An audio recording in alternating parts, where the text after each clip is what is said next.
ఏంటిది? ఈ తిట్టుతో ఈ కారు ఢిల్లీ దాకా అలాగే గిన్నీస్ బుక్ రికార్డ్ ఎక్కాలి. సరేగానే ముందు కారు రిపేర్ చేసిన తర్వాత లాక్కో. Sorry, I'm sorry. ఈ వెంట్రుకలతో ఈ కారును ఢిల్లీ చేర్చేంత వరకు ఏ కారు ముట్టుకోను.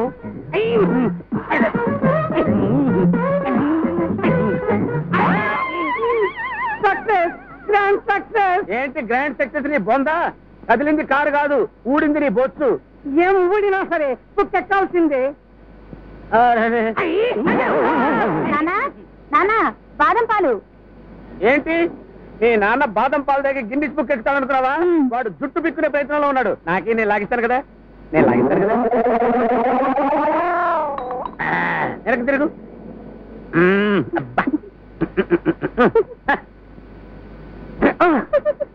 వెనక్కి తిరిగి పూలు పెట్టించుకుంటావు, ముందుకు తిరిగి ముద్దు పెట్టించుకుంటావు. పెళ్ళంటే వద్దంటారంట మా పద్దు. నువ్వు నిజంగా నా కూతుర్ని ప్రేమిస్తున్నావా? మనస్ఫూర్తిగా పెళ్లి చేసుకుంటావా లేకపోతే ఉంచుకుంటాను అనుకున్నావా? అయితే ఒక కండిషన్. ఏంటది?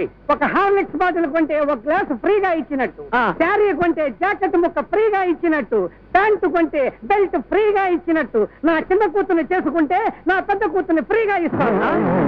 పెద్ద కూతుర్ని ఫ్రీగా ఇస్తావా? అంటే నీ పెద్ద కూతురికి నెడ్డే కాదు, మెల్ల కాదు, మరేంటి? రేజీ కటి. రేజీ కట? అయ్యో బాబోయ్, అంటే మీ అక్క పెళ్ళయ్యేదాకా మన పెళ్ళి అవుతా? రే ప్రసాద్, నీకు ఇస్తాను చూడరు ఒక మడత కాదా? బాబు, పిల్ల నచ్చిందా? పిల్ల కంటే పిల్ల కళ్ళు నాకు బాగా నచ్చాయి. బాబు బ్రహ్మం, వస్తావా? ప్రసాద్, ఇప్పుడే వస్తాను. వచ్చింది మొదల కళ్ళే చూస్తున్నాడు. అమ్మాయికి రేజిక్కడని చెప్పావా? అన్ని విషయాలు నేను మాట్లాడతాను, మీరేం కంగారు పడకండి. మరి కట్నం సంగతి? కట్నమో కాకరకాయో అదేదో నా చేతిలో పెట్టండి, నేను మేనేజ్ చేస్తాను కదా. ఇప్పుడే వస్తాను. ఏంటిది? ఇప్పుడు కాకరకాయ తీసుకో, కట్నం తర్వాత ఇస్తాను.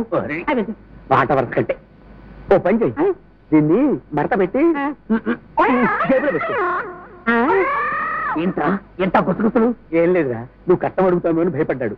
నా బ్రతుకి పిల్లనివ్వడమే కష్టం, పైగా కట్నం కూడా వద్దు. గాని నాకు రేచికటన సంగతి చెప్పావా? అన్నీ చెప్పాను, యూ డోంట్ వరీ. మంత్రి గారు, మంత్రి గారు, మంత్రి గారు, ఇమ్మీడియట్ గా 2 పెళ్లికి ముహూర్తాలు పెట్టండి. వచ్చే 16వ తేదీ పగలు 9 గంటలకు వివాహం, అదే రాత్రి 9 గంటలకు శోభనం. శోభనం కూడా పగలే పెట్టేయండి. అదేమిటి బాబు, శోభనం రాత్రిలే కదా చేసుకునేది? అంటే పగలైతే వెరైటీగా ఉంటుందని మా వాడు ఉత్సాహపడుతున్నాడు. నాయన, పగలు యమఘడియలు, శోభనం అయితే కోతి పిల్లలు పడతాయి. పర్వాలేదు, తోకలు కత్తిరించి పెంచుకుంటా. కళ్ళు పోతాయి బాబు. అలాగే కానీ